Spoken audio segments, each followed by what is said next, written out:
for free. All right, back on politics and movies with Mike and friends, and today our friend, as usual, is GS. Dead or alive, you're coming. Yeah, STEM, do all the work for me. Kill Stem, write my script. him. Right, my script. All right, and today, as you might have guessed, you probably, maybe, who knows, you might have guessed that we're talking about the 2018 film Upgrade, written and directed by Lee Wannell, and starring Logan Marshall Green. Yes, this is a fun sci-fi action romp that came out just a few years ago. It was a Blumhouse thing, and yeah, I like this movie. I think it's fun. What do you think of this one? To be honest, I did not enjoy RoboCop 2018 starring Bargain Bin Tom Hardy as much as I expected to. But Oh you know, man, I'm an alleged hater. yeah. Thought Uh, I was trying to figure out what is this movie about? Like, why did he want to make this movie? What was important about what we're seeing to him? And I think it might have been that first action scene, which really is pretty cool. Um, that seemed like the big thing. Like he had this premise and then wrote a movie around it just to get us the action scene. And well, I'll say that some of the gore, especially the head semi bisection and then the later head explosion, were really good. Um, and the score was fantastic. Score was worth the price of admission almost. And I know I'm not the only person with that opinion. yeah, that's fair. I like if we're getting right into it, I really like the and I know this isn't the best film to execute this, but I like the sci-fi noir aspect of it, where they're doing the actual legwork and legwork and investigating and and tracking people down and that kind of thing and some of the interrogation scenes are fun. But yeah, so like I think that's a fun aspect of this and overall, I'd say it's not like, one of the greatest in this genre, but it's a solid, B movie, I think. Well, I think it's for being a Blumhouse sci-fi movie. God, for being made on $3 million, I still can't wrap my head around that. Like, if that's true, then my God, what an achievement! Like, Yeah. I can't hold anything at all against it based on that, except for the script. Apparently, the guy had been working on it for like 6 years, or at least he'd started it 6 years prior or something like that. And really, with a better script, this could have been an all-time great movie. Well, that doesn't mean anything. I've worked on my novel for 20 years and it's trash, so. Fair point. Or fair date, And as Lee Wannell would say. and John Hughes wrote Ferris Bueller in a weekend, so Yeah, but he's built different. yeah, he's not like us. It's fueled by No. cocaine. So anyway, let's get into it. Let's get into the politics of this movie, and we can talk But about if you've something. seen RoboCop, you don't really need to. I don't think It's it's got just the that, but same. with less satire. It doesn't have the same through line as RoboCop. If you want to talk about the similarities and Rich people differences, will sure. use technology against you and have no accountability, transparency, or oversight. I think the core theme, the That's, message, the I mean, that's the core theme of RoboCop, but I don't. I would argue that it's not necessarily the core theme of this. Okay, what'd you say the core theme is? Of this one, I would say that it's more about personal accountability. Um, and like it is sort of a cautionary tale in the same vein as that, but I don't think it goes as far as to uh push in on the cultural implications as much as RoboCop does, and it certainly doesn't, have like as grand of a scale as RoboCop does. And yeah, of course, as you were saying, it also doesn't have the satirical aspect, which is a whole other can of worms. Yeah. So I think what? Oh, I was gonna say that, yeah, perhaps I got the wool pulled over my eyes a bit because it touches on so many different things, without, ever really developing a single one of them. But the early on they crash in the homeless encampment, and then Fisk says, "You look down on people like me, don't you?" And I don't know, why did he pull down his mask? I think that's a bit of a plot hole. It's supposed to, suggest an intrigue that is not present in the movie. So, note from J.J. Abrams there. We borrow from the greats, stand on their shoulders. But J.J. Abrams is a manlet, Yeah. short king. Let me in your mystery box. I'll be And gentle. well, we could get into that a little bit. Like, we could talk about the the class uh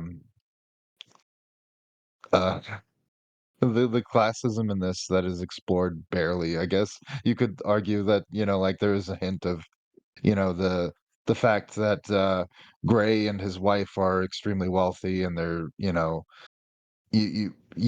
for most of the movie, that's the red herring, that they're being targeted because of that, right? So Yeah, why are they wealthy though? Like, she seems to have sort of a schlub job, and he fixes up cars every now and then.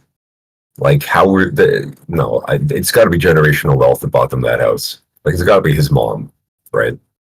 Like, his mom married like some rich guy, and then so they've just got his dead dad's money to throw around.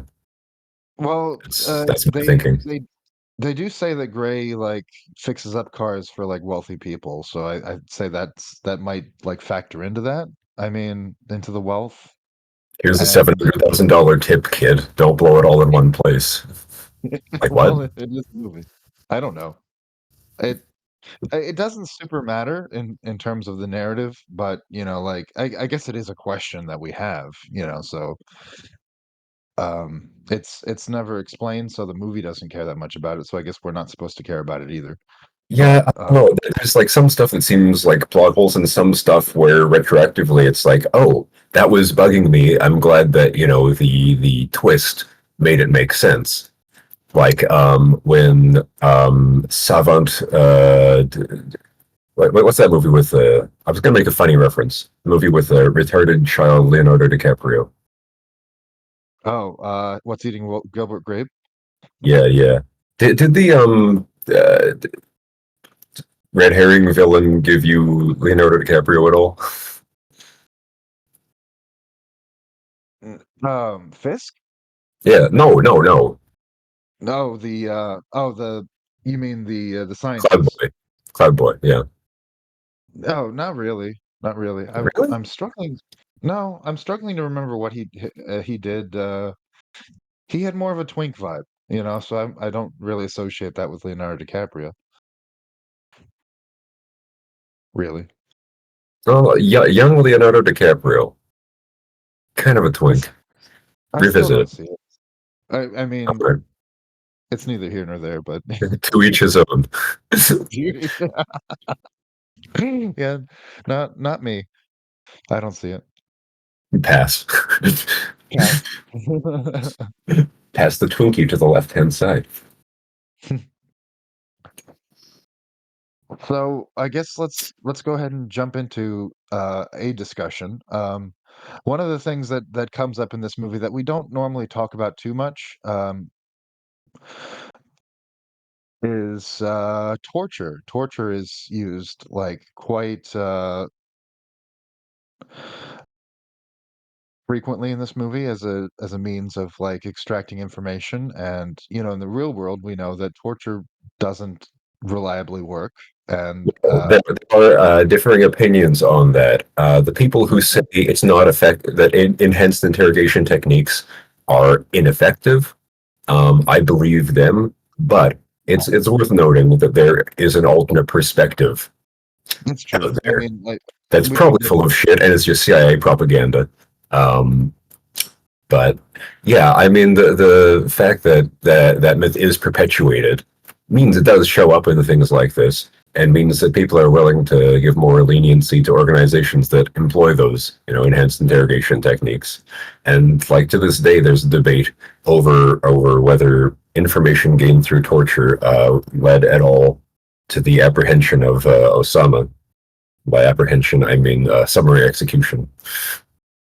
Yeah, and that's pretty much the entire subject matter of the movie Zero Dark 30, and it really does a lot of Hollywoodification to like gloss up the enhanced interrogation that is used to arguably and get that information. We don't know for sure. Obviously that's what they were telling us what happened, but Well, yeah, but if you want the CIA's cooperation, you gotta butter them up a little bit, make them look good.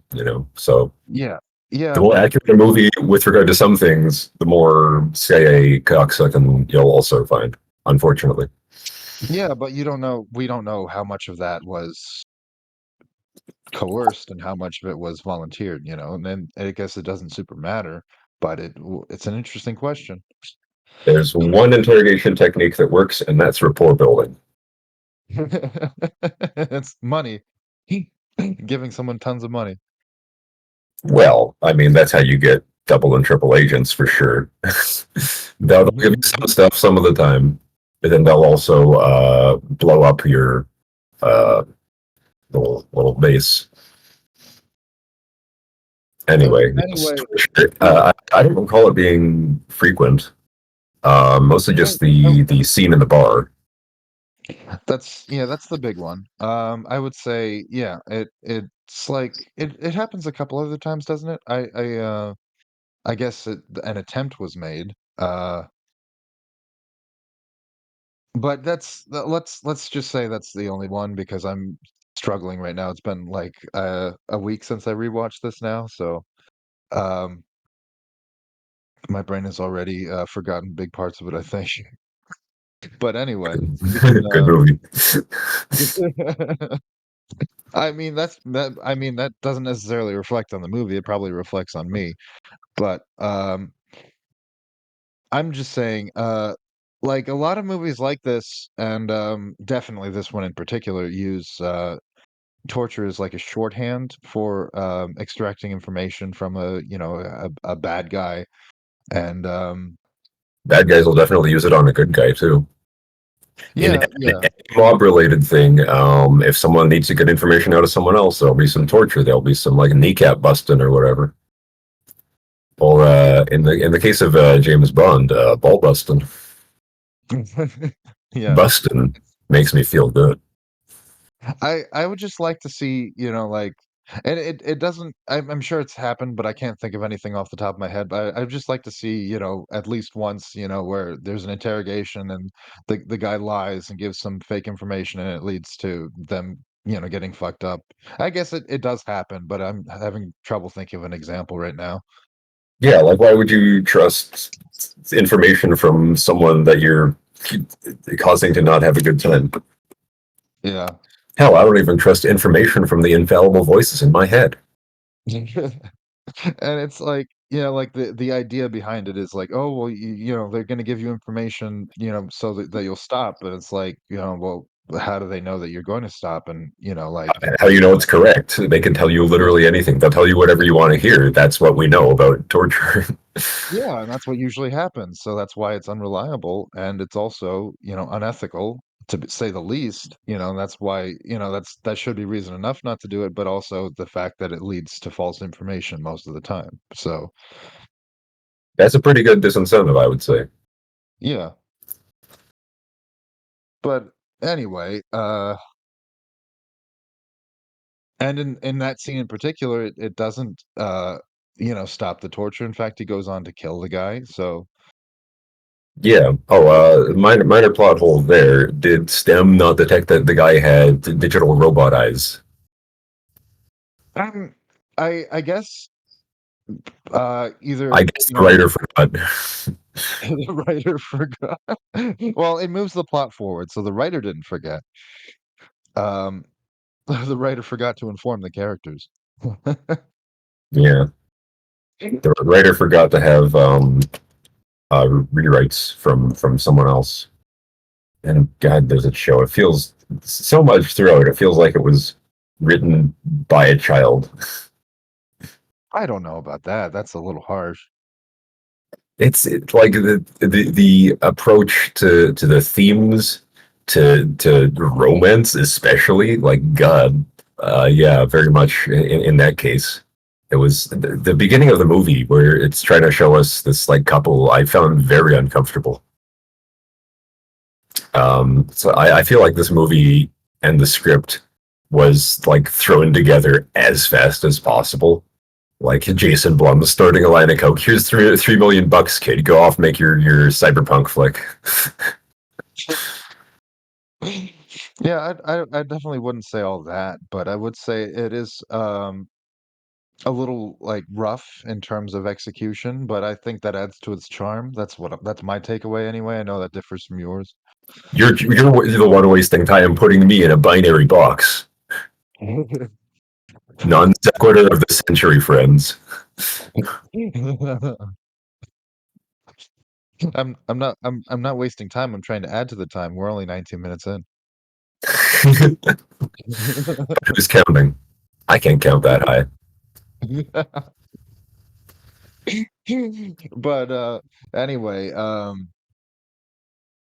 let's skip over some stuff for now, put a pin in it, and let's talk about the end. How do you feel about that and his how STEM, at least according to STEM, his mind breaks and he chooses to live in this fantasy where he comes out of, the coma and his wife is still alive and greets him and all that stuff. When I saw that, I was so sure we were going to get the Brazil fake out ending. Um, but it seems to take inspiration from that, but then not do It's kind of like anything. that. Yeah, I don't know. I think it wanted to have its Ex Machina and eat it too, right? Because that movie had come out 4 years prior, and that has a very similar ending where everyone dies and the robot gets to escape.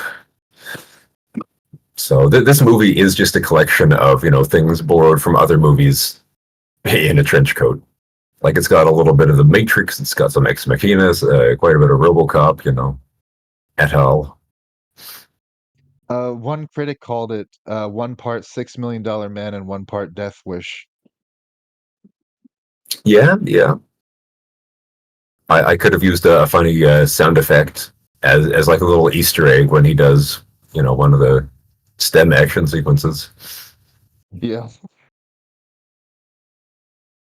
But speaking of, I really like the acting. I think is really well done during those sequences and also the camera work. I feel like it's very strong. I really like Lee Wannell as a director. I think he does some good work there. I of course I'm a fan of his movie he did right after this, the remake of The Invisible Man with Elizabeth Moss. I think that's a good one. And coming out this week actually is well, depending on when this episode drops, but it's probably already out. Is the Yeah, yeah. Sorry to interject, but it is funny. But I thought the script for The Invisible Man had like infinitely more maturity when it came to how it treated or how it handled its characters and their relationship. and the psychological themes. Like it was, a straight up just a solid psychological thriller depicting like a pretty grounded abusive relationship. I thought. Now there were a couple little things that didn't, quite make sense, but it infinitely more forgivable and more believable overall. Um, so the difference between this script and that script, in terms of the maturity of the characters and how it handles them and their relationships, is kind of baffling, honestly. So the I don't know, one could talk about that movie also did have more than double the budget apparently, so Yeah. perhaps they could afford someone to help with with the writing. Actually, I'm just going to look up. Well, he is credited as the only writer, but who knows? Yeah. But anyway, well, getting back to the Brazil-esque fantasy fake out ending, do you do you think that that Gray is in effect, potentially happier living in that delusion, or would he prefer to live in reality? Well, there is the callback to the very hastily set up people living in VR, and he says, what's the point? What do they, why, how could they prefer to live in that?" And the obvious answer is that it's less painful, which is, it's their drug, right? It's their escapism, except it's more effective, and maybe doesn't cause as much long-term damage, for better or worse. Um, so, ironic to us that he does wind up in that situation. Um, is he happier? Probably. He doesn't believe it at first, which gives us the inkling that it might be a psych out, that he might break out and regain control. But no, the movie has to meet its runtime quota. So no false ending. Yeah, I don't know. Is he happier? Certainly. He's not like you know super intellectual guy. He's not shown to have any special qualities really, other than being sort of anti-technology. Why he's anti-technology, we're not given like a reason. It's just his personality, his character. Yeah. Um, that's just what he prefers, and he gets to get away with it. He gets to live his lifestyle in opposition to the world around him because of however he's found his way into that privileged position. Why other mechanics haven't yet been put out of business, I don't know, or what makes him special enough to be able to fix rich people's fancy cars. I don't know.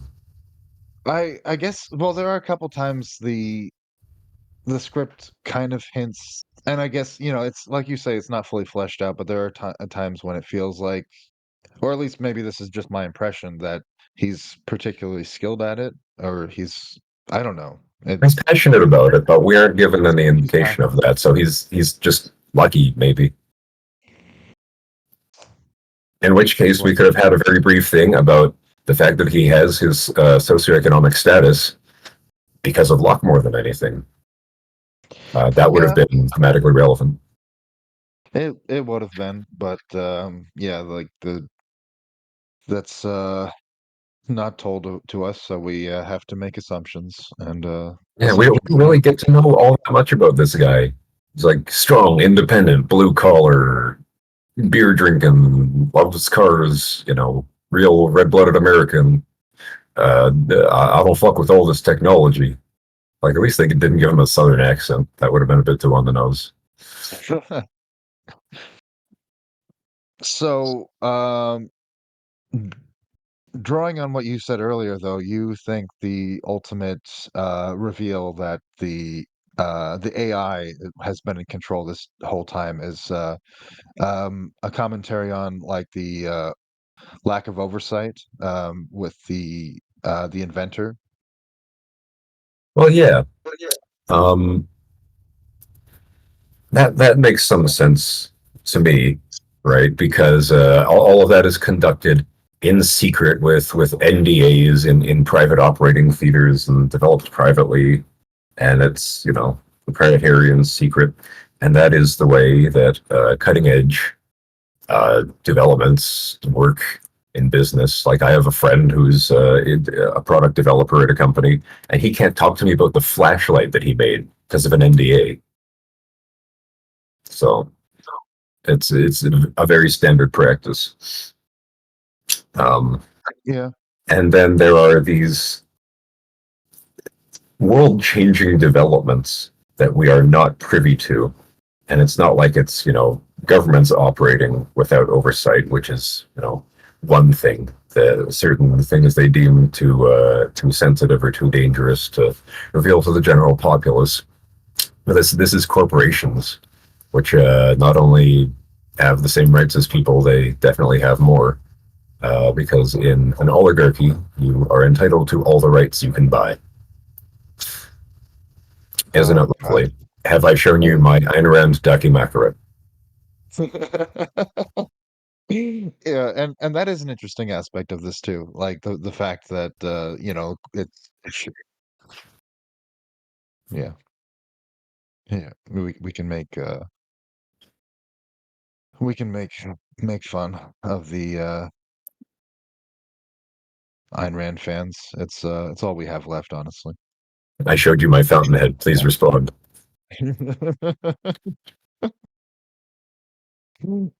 Oh God. Atlas tugged. Yeah.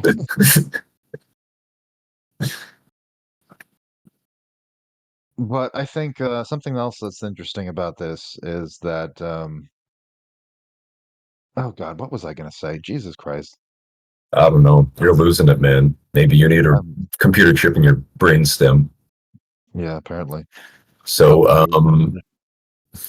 our savant twink develops this thing that lives on a computer chip, apparently, and it can crawl on its own with little legs. Apparently, that's fun, I guess.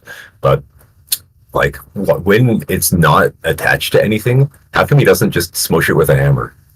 Like if it's controlling him and the business and everything else. And from his emotional response, he seems to not be super into that.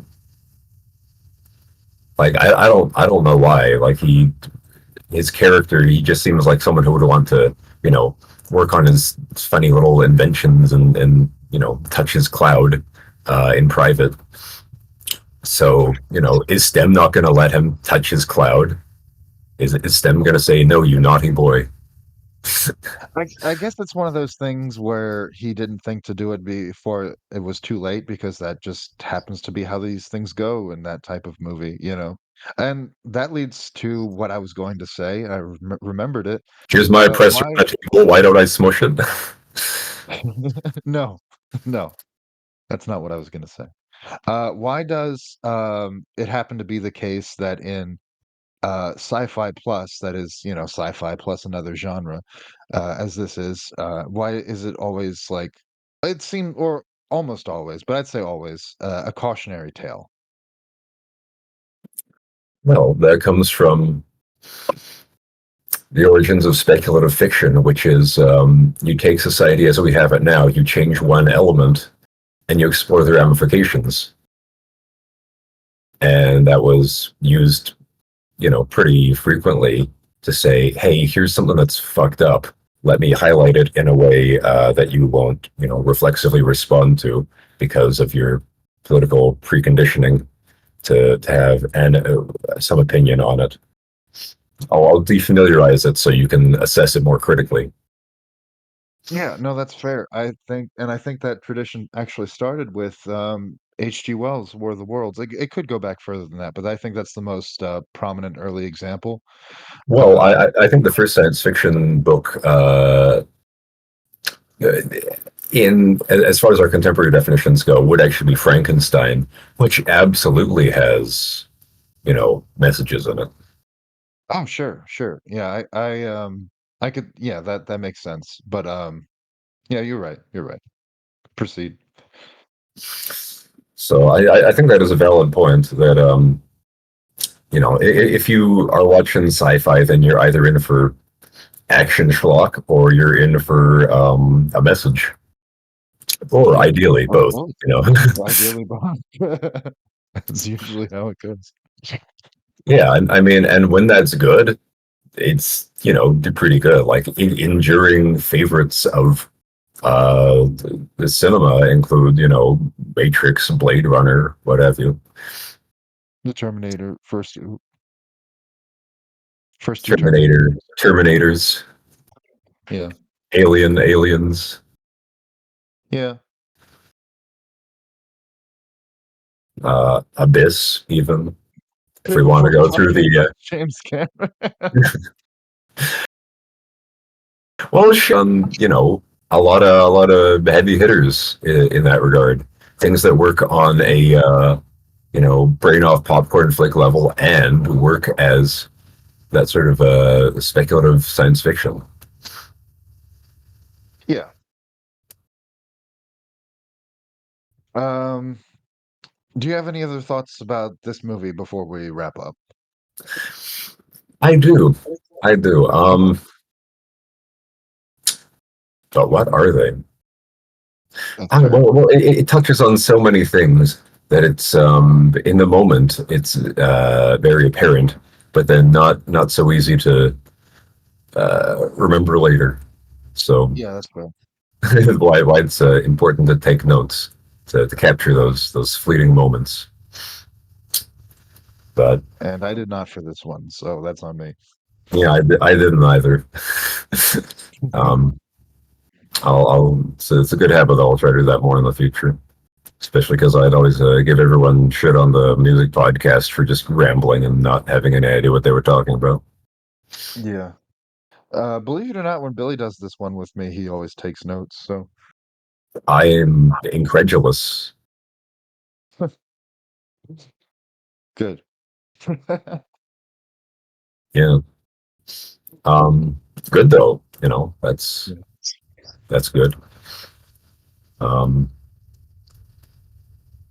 gosh, I know there was more stuff.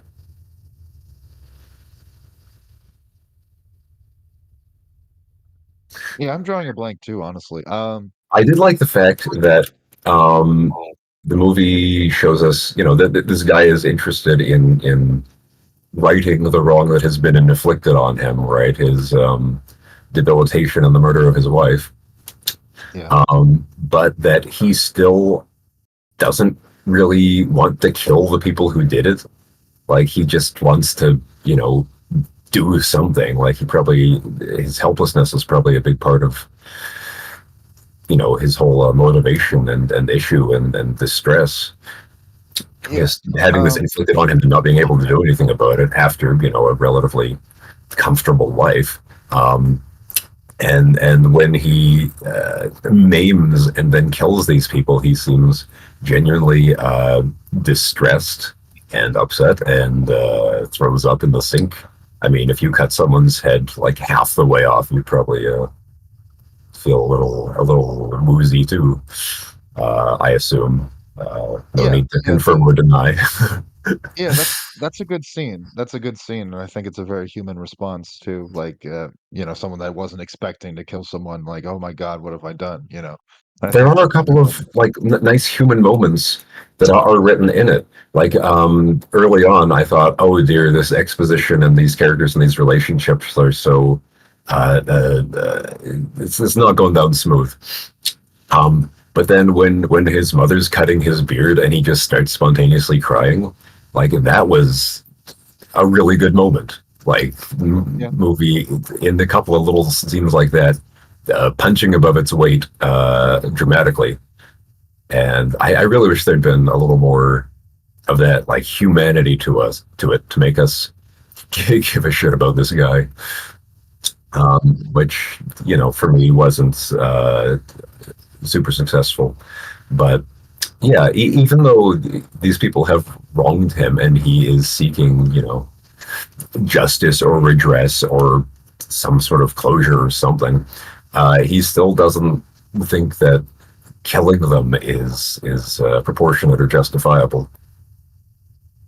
Right, and to add to that, if you take what he says in face value, he says, you know, like he's just trying to aid with the investigation because that's what the detective encouraged him to do. You know, of course, she didn't know that he had the ability to walk because of STEM and all that shit and tear shit up. But you know, Yeah, like she into platitude. She wasn't like actually going to yeah, ask him to help. It was more no, cooperate with us. right, Do we say give us any information you have? If you remember anything, that's the sort of help. and yeah, right, right. You know, like not actually carry out the an actual investigation.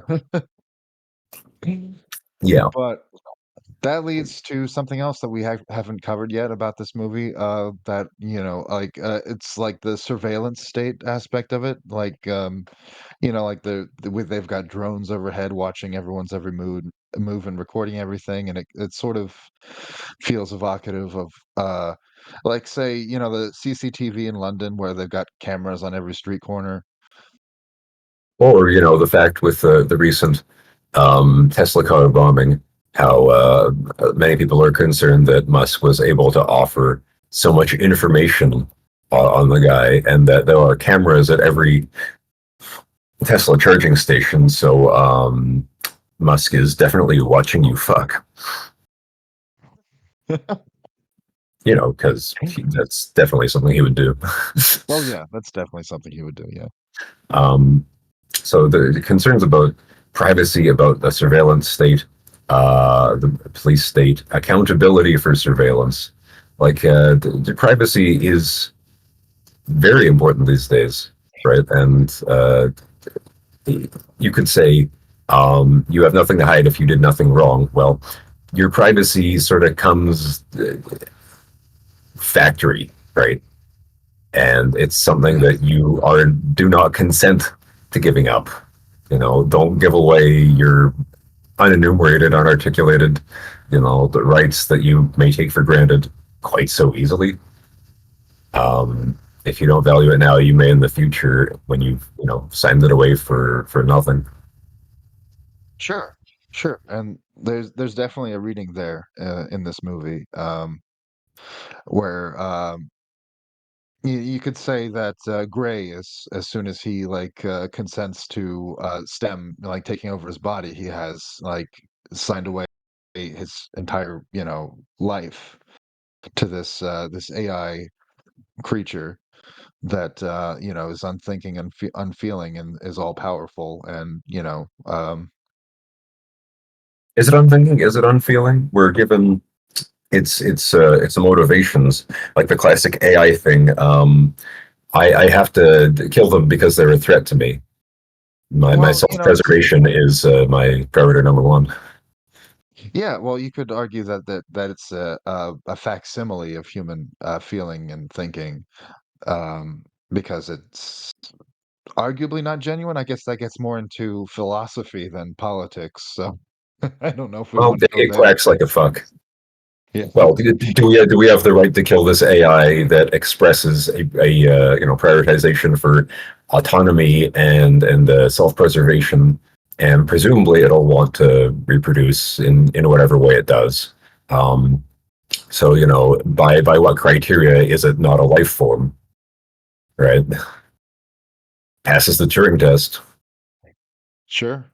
Yeah, I mean, yeah, but I guess would the argument then be that, you know, like it is self-defense to then, you know, like it'd be perceived as a hostile intelligent organism, you know, like no different than another human like threatening to kill you or wipe you out. So Well, it's one organism versus a whole. Well, one individual versus many individuals. So clearly yeah. they didn't program it with any sort of utilitarian mindset. Well, you know, we could get into a whole can of worms with that, or we could wrap it up here. We could. I just feel like there's so much unmined. Okay. What else would you like to talk about? Why did the hacker have to be non-binary and also not shut up about it? Uh, it's, Because this is a Matrix sequence, and the whole Wachowski's originally wanting to have Switch be I forget, was it male in the real world and female presenting in the thing, or the other way around? But the studio didn't I don't like know. that, just like how they didn't like people being used as computers and had them turned into batteries instead, which was retarded. Yeah, I'm not sure. I haven't heard about that, but that makes sense, I guess. Yeah, I wish that had been in the movie. I say as not, any sort of libtard. I just think that would have been more thematically interesting. Yeah. And no, you're with me, so you are a libtard by default. Default, so get No, fucked. no, no. I have to take the more radical. What's the word when you're a petulant little bitch for the sake of it? Like devil's advocate type of. Devil's advocate, yeah. Yeah, I mean, I'm obligated, right? Yeah. No, you do what you want. Yeah, I'm your friendly neighborhood crypto fascist. Yeah.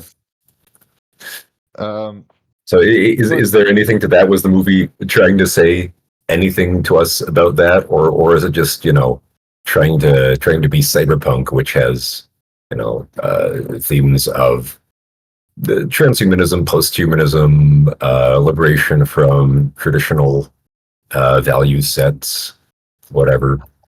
I would say that in the case of this movie, it was just lip service, Well, yeah, insufficient but representation. Because yeah, it's not like, like, I guess, if the character is non-binary, it's representation, but it's not important to the story. It's not important to the narrative. It's not really important to anything. So it's just like well, lip the movie service. made the character annoyingly non-binary. Like had that non sequitur line about you're the one wasting time by trying to put me in a binary box. Like it's like that. How do you know someone's I vegan? They'll tell you. Like Well, that's like the in that case, like in that case, and if that's, how it's presented, then it's just upping the stakes, like they're pressed for time, so you're, pressing for more time. Just so it's you know, raise the stakes, up the ante. There's no time, there's less time, there's, you know what I'm saying. There's the Hitchcock, there's the bomb under the table. yeah. No, no. The stakes are pretty well established by him telling us there's a ticking clock every 10 seconds, and by showing us the people coming, and by showing us that the help that we thought was coming is not able to help. Um, which I felt was a bit of a disappointment. Maybe they just couldn't afford the action scene they wanted there. Um, but yeah. Oh, here's another one. Um, the assassins, the mercenaries, are ex-military and had been wounded in service and were given rehabilitation implants by a prosthetics company, cybernetic prosthetics. Um, so there's the commentary on this is how we treat our veterans. They get chewed up in service, then they get spat out with debilities, deformities, whatever, and are not well looked after because people don't, as a rule, turn to something as dangerous and difficult as you know mercenary work, like wet work, unless they don't have a lot of socioeconomic opportunities. Sure, sure. Yeah, that's an interesting point. Yeah.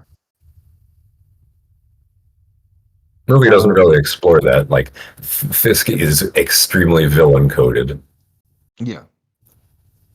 With his funny little mustache and his sass. Is he also gay coded? Maybe. I mean, it doesn't really matter. Uh, Nice, nice, nice little balding gay villain. Yeah. Um, His yeah, breath is a weapon. Don't let him breathe his AIDS on you. yeah, honestly, I think one of the best movies that really depicts the whole post-war vet debacle is honestly Rambo: First Blood. Oh God, strong agree. Like that is such an underappreciated, overlooked aspect of that movie. And I haven't read the book. Have you? I have not, but I've heard good things about it. Yeah, I would be really interested to see how the themes are explored in that. Yeah, yeah, Rambo, when I saw it, I expected it to be, dumb action schlock. But the fact that it was just about a vet with PTSD being persecuted was, I don't know, it was a much better movie than I was expecting. Yeah, it's very well done. But the fact that it turned into action schlock after that is such a tragedy.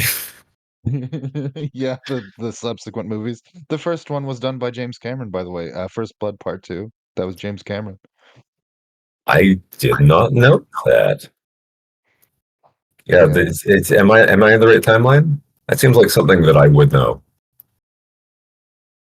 that's Because I funny. thought he went Well, straight from Piranha to like fucking.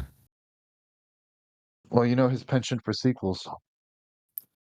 Well, I know the studio's penchant for giving him sequels as assignments.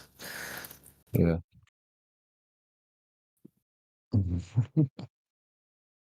Abyss Um, 2 when. never. Stop giving us blue dick to ride. I want the Abussy. The kids crave the Abussy. The kids is me. Well,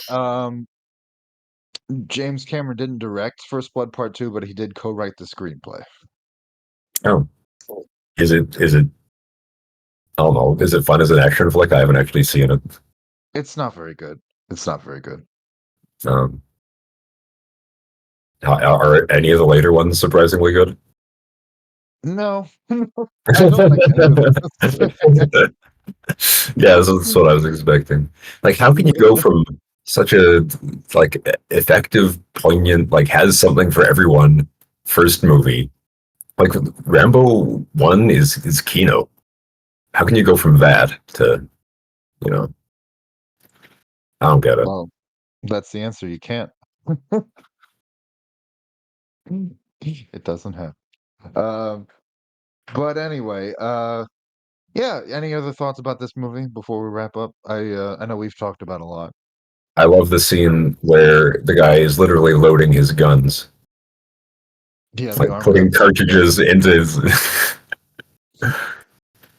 But that's just cinema these days with Henry Cavill in Mission Impossible, like reloading his fists. That famous. Oh, you know the story behind that, right?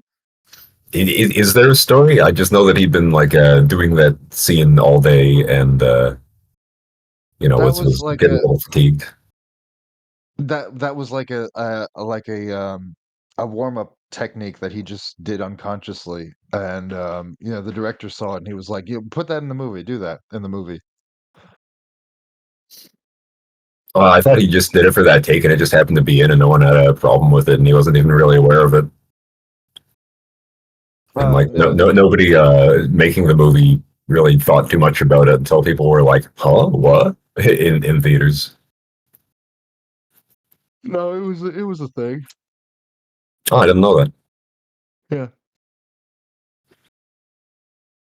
It was supposedly like a thing that he did to, just get into, Yeah, get to into limber the up a group. little, Yeah. And the director thought it looked cool. So, yeah, which one is of those how things. many great moments in cinema come about. Yeah. So, yeah. Originally, in the fight scene at the end of Blade Runner, um, uh, the replicant was wearing more clothes. But Rutger Hauer just sort of stripped down, and Ridley Scott was just too fucking dumb to say anything.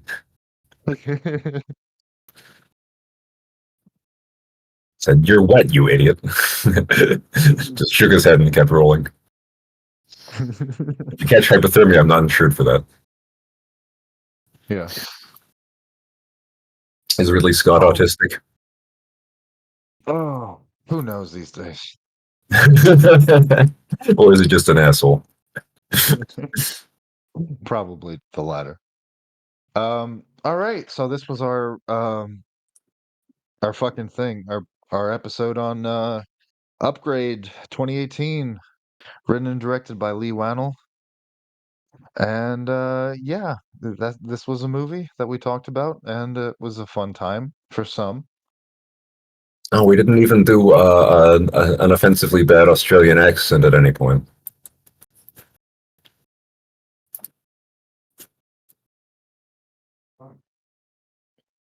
You call that a knife? How's that? Yeah, that's not the size; it's what you do with it. Yeah. I know that's not the exact line. I've forgotten it. I haven't seen Crocodile Dundee in fucking years, and it's okay because it's fine. Yeah, it's a movie that exists. I All have a right. feeling. I have a feeling I'd give it 3 stars. Yeah, that's where it is. I think that's what I gave it on Letterboxd. But yeah, that's the long and the short of it. And this was Upgrade. Everyone load guns into your arms or don't do that. It's not approved by Wait, one last real quick one. You can fly this in. okay. Do we make anything of the fact that his name is Gray Trace, which is very much like the guy was writing the script and he wanted a cool cyberpunk protagonist name? I'm not sure there's much there to discuss, but I mean, sure. I mean, yeah, like it's a sci-fi name. I think that's pretty much it. Yeah, I mean, it's a fairly normal first name, but it evokes the moral grayness that you often get with this sort of dystopia and with cyberpunk in particular. Yeah. But he's not really morally gray. In fact, he's depicted as a rather a straight shooter and noble. For Um, the most part, but he does, venture into vigilante territory by accident, and he does end up there. oops, whoopsie! I accidentally killed several men. Oh, fuck. All right. Anyway, I can't believe we talked about this movie for an hour, but we talked about fucking Master and Commander for 30 minutes. Well, that movie does one thing quite well, whereas this movie does it tries to do many things, and some of them are debatably successful. Yeah, debatably successful. All right. Upgrade. You must be upgraded, in the words of the Flaming Lips.